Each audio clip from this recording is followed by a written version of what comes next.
And so now we're going to show you the very beginning of the Time game. to choose your first car. Any of these will be competitive. So we start you off with a selection of 7 cars from around the world. Not quite the allure of the R8, but they're still fantastic, fun, little zippy cars. So everything around here. Did that first race with the R8 determine anything, like any sort of like settings or assists? We already set the casual. You preset that prior to going in, and then it doesn't determine anything. It just gives you a feel of the exhilarating gameplay. Like a taste of things to come. Exactly. Just that it's thrilling and you know that anyone can get into this. That is nothing to be afraid of. But then now we go into basically the single player career. At nearly any point in the game, you can change any of those assists or settings. And I'll show you that before we get into the race. So I'm just going to choose this Ford Fiesta.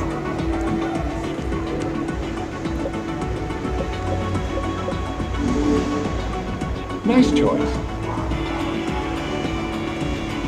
When you're ready to get behind the wheel, choose Go Race.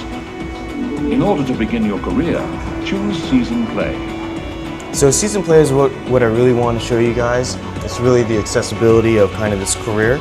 But because we have two more hardcore Forza fans, I want to show you first the event list, something you might be more familiar with, and then we'll go into Season Play. So, as I had mentioned before, 90 events in Forza 2, 220 in Forza 3. This is everything. Obviously it unlocks as you level up, and you can see, maybe for the novice gamer, it's a lot to choose from. Real quickly, the gray box means that it's an open race to me, but I don't have a car that's eligible. Green denotes that I can drive it right now in this car, and if I had more cars in the garage, you would see a blue box that tells me I can race that race. I just need to quickly change my car. I'm going to cheat real fast and just open this up.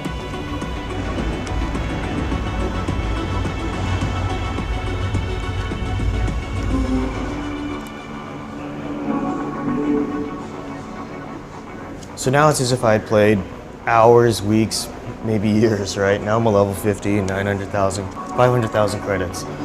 You can see that I've unlocked, these are kind of road and track type races. These are kind of owners clubs. We even have point-to-point, drag racing. It's all there. Now my Ford Fiesta can technically is eligible for some of these ladder races, but I might get beat, right?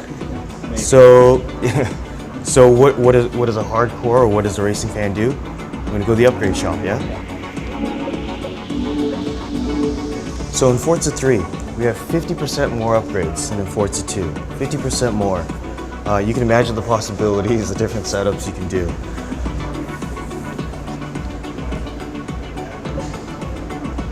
So that's all fantastic for the hardcore, right? We've got everything and more that they've been asking for. More game, gorgeous graphics, more parts, more cars. But what about the approachability for the casual or the casual guy who's playing something else? That's where Season Play comes into play. In Season Play, you choose from among several events. These events fill up your calendar as you race through the season. Each event consists of multiple races. If you're not sure which event to choose, review the tips displayed under each event poster. So what you're seeing here in Season Play mode is basically the game's tailoring a season to you. We're always going to offer 3 tracks, so you're not inundated. And these tracks are based on 2 criteria. One are the cars that you own in your garage, and secondly, the tracks that you've raced on. So what that means is, your season is tailored on your car passions, the cars that you like to drive and where you like to drive them. And effectively, everybody's season is just going to be a little bit different, right? Because my garage is going to be different than yours, as yours and yours. So, it gives everyone a little bit of taste. We're just giving them more of what they prefer to play. This is your season calendar. Your first race is highlighted.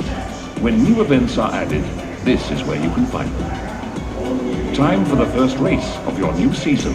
Choose Start Race. When you say it judges you based on tracks you've raced before, is that like only in Season Play or other parts of the game as well? So what we're referring to are what you had seen in the previous screen, those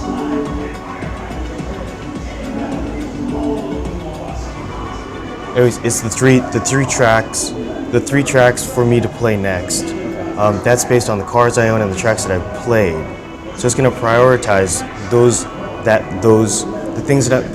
races that I'm eligible for and that I prefer to play.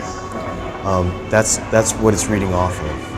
Does that make sense? I guess I'm just wondering if, like, when you say tracks you've played before, like, does that include, like, exhibition races, or is it entirely within season I believe it's play? within season play. Yeah. It's going to prioritize exactly.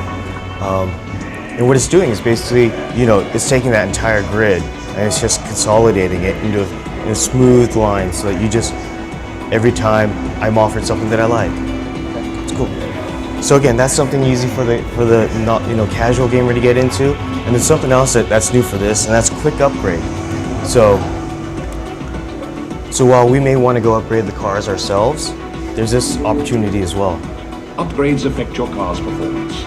Press the X button to see the list of parts you will be installing.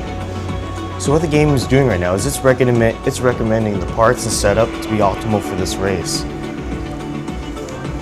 Just pushing X, I can look at the parts. If I like them, I can accept it. If I'm not, I don't have to do anything. I don't have to accept it.